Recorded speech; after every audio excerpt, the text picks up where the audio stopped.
सिर्फ ज़िक्र करना नहीं, ज़िक्र वालों की तरफ जाना, उधर जाने की नीयत करना भी इंसान के सारे गुनाह माफ़ कर देता है। ये सारी बातें हदीस से साबित है, एक भी ऐसी नहीं है जो मैं फ़लसफ़ा बिगाड़ रहा हूँ।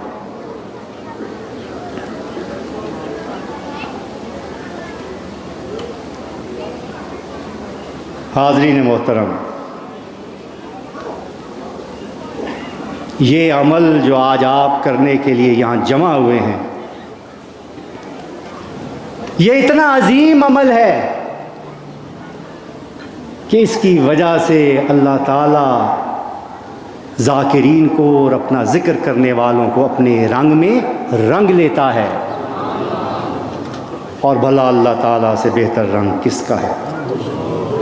सिबगतुल्लाह वमन अहसन मिनल्लाहि सिबगा।